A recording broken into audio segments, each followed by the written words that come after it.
प्रिय छात्रों, नमस्कार। आज हम आपके लिए 3 अज्ञात राशियों से संबंधित समीकरण की प्रॉब्लम सॉल्व कर दिखा। पहली बात तो आपको इस बात की जानकारी होना चाहिए, यदि एक अज्ञात राशि है तो उसके हल करने के लिए आपको केवल एक और एक समीकरण ही पर्याप्त है, और यदि 2 अज्ञात राशियां हैं तो उन 2 अज्ञात राशियों का मान ज्ञात करने के लिए आपको 2 समीकरणों की आवश्यकता है, और वे दोनों समीकरण एक दूसरे से लीनियरली इंडिपेंडेंट होना चाहिए। और ये 3 अज्ञात राशियां हैं तो आपके लिए उन समीकरणों को हल प्राप्त करने के लिए 3 समीकरणों की आवश्यकता होगी जो परस्पर लीनियरली इंडिपेंडेंट होना चाहिए। तो आज हमारे लिए जो हमने 3 समीकरण लिए हुए हैं वे 3 अज्ञात राशियों के हैं, इसलिए हम उन समीकरणों को आसानी से हल कर सकते हैं। तो आज का हमारा प्रश्न है, निम्नलिखित समीकरणों को हल करो। क्लियर? एक समीकरण है हमारा x into x plus y plus z is equal to 18। दूसरा समीकरण है y into x plus y plus z is equal to 27। और तीसरा समीकरण है हमारा z into x plus y plus z बराबर 36। इन तीनों समीकरणों को हमें हल करना है। तो इन समीकरणों को हल करने का मतलब यह है कि यहाँ पर जो हमारी 3 अज्ञात राशियां x, y और z है, उनके ऐसे मान ज्ञात करने हैं जो समीकरण नंबर 1 में रखे LHS में, तो फल उतना ही प्राप्त हो जितना समीकरण नंबर 1 का RHS का फल है। यदि उन मानों को समीकरण नंबर 2 में रखें LHS में, तो उतना ही फल प्राप्त हो जितना समीकरण नंबर 2 के RHS में। और यदि समीकरण नंबर 3 को में LHS में इनके x, y, z के मान रखे जाए तो फल उतना ही प्राप्त हो जितना कि हमारे लिए समीकरण नंबर 3 के RHS में फल दिया हुआ है। या ये कह सकते हैं कि x, y, z के ऐसे मान प्राप्त करने हैं जो इन तीनों समीकरणों को एक साथ संतुष्ट करें। मतलब वे मान जो है समीकरण नंबर 1 को भी संतुष्ट करें, समीकरण नंबर 2 को भी संतुष्ट करें, समीकरण नंबर 3 को भी संतुष्ट करें। एक बात। दूसरी बात यह है कि समीकरण किस प्रकार के हैं, उसके अनुसार हमें उन समीकरणों को हल करने की विधियां हैं। तो इन समीकरणों को हल करने के लिए हम क्या करेंगे, जो सबसे पहला समीकरण है हम लिख लेंगे। सबसे पहले दिया है, पहला समीकरण उतार दिया हमने, x into x plus y plus z is equal to 18। Clear? और इस समीकरण को हम मान लेंगे समीकरण नंबर 1। अब दूसरा समीकरण उतारेंगे हम, y into x plus y plus z is equal to 27, और इसको हम मान लेंगे समीकरण नंबर 2। और फिर तीसरा समीकरण उतारेंगे, z into x plus y plus z is equal to 36, और इस समीकरण को मान लेंगे हम समीकरण नंबर 3। अब इन तीनों समीकरणों को हल करने की सबसे सरल विधि यह है कि आप इन तीनों समीकरणों को जोड़ लीजिए। तो लिखेंगे हम समीकरण नंबर 1, 2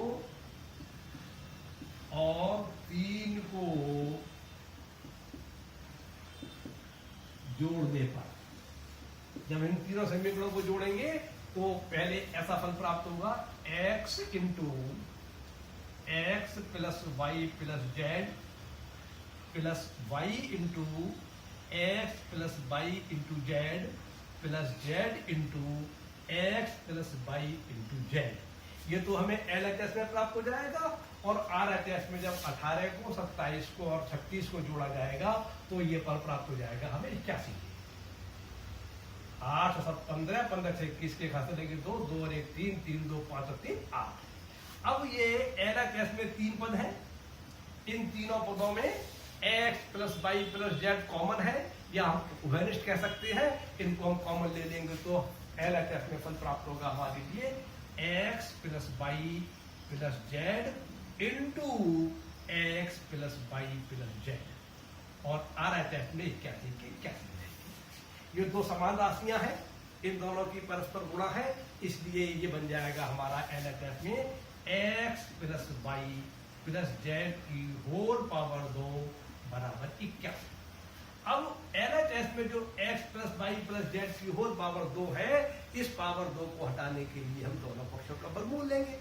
तो LHS में तो फल प्राप्त होगा हमारे लिए x plus y plus z बराबर, और RHS में क्योंकि संख्यात्मक मान है इसलिए जब इसका वर्गमूल लिया जाएगा तो वह प्लस और माइनस दोनों में आएगा, और 81 का वर्गमूल होता है 9। तो आपको RHS में फल प्राप्त होगा प्लस माइनस 9। इस प्रकार से आपको इस क्रिया से x plus y plus z के मान का, इसको आप समीकरण नंबर 4 मान लीजिए। क्लियर? अब हमारे लिए x, y और z का मान निकालना है। इसके लिए हम लिखेंगे, सबसे पहले हम समीकरण नंबर 1 को समीकरण नंबर 4 से भाग करेंगे।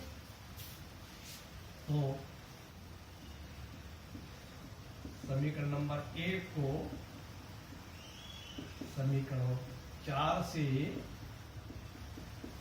भाग देने पर, इसका मतलब यह है कि LHS वाले पदों को LHS वाले पदों से भाग दिया जाएगा और RHS वाले पदों को RHS वाले पदों से भाग दिया जाएगा।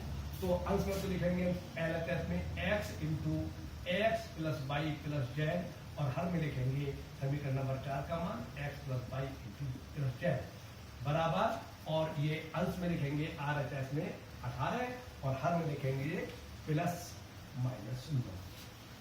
ये कैंसिल हो जाएंगे, x plus y plus z से x plus y plus z जो अंश हर दोनों में उभयनिष्ठ बहुखंड है, और हर अंश में प्राप्त होगा LHS में x, और ये इससे कैंसिल हो जाएगा तो ये प्लस माइनस के 2 प्राप्त हो जाएंगे हमारे लिए RHS में। इस प्रकार से हमारे लिए x की वैल्यू प्राप्त हो जाती है। फिर लिखेंगे समीकरण नंबर 2 को समीकरण नंबर 4 से भाग देने पर, क्योंकि समीकरण नंबर 2 को समीकरण नंबर 4 से भाग दे रहे हैं इसलिए समीकरण नंबर 2 के पदों को अंश बनाया जाएगा और समीकरण नंबर 4 के पदों को हर बनाया जाएगा। तो हम लिखेंगे LHS में y into x plus y plus z, और हर में लिखा जाएगा x plus y plus z. ये तो LHS में आ जाएगा, और RHS में प्राप्त होगा आपको 27 बटे प्लस माइनस 9। LHS में अंश और हर में x plus y plus z उभयनिष्ठ बहुखंड है, ये कैंसिल हो जाएंगे तो आपको LHS में प्राप्त होगा y बराबर, और हर में जब इसे सिंप्लीफाई करेंगे तो फल प्राप्त होगा प्लस माइनस 3। इस प्रकार से हमारे लिए x का मान प्राप्त हो गया और y का मान प्राप्त हो गया। अब z का मान प्राप्त करना है, इसके लिए हम करेंगे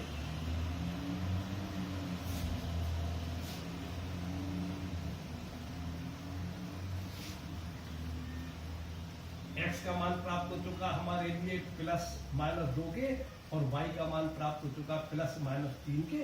हम z का मान प्राप्त करने के लिए समीकरण नंबर 3 को समीकरण नंबर 4 से भाग करें।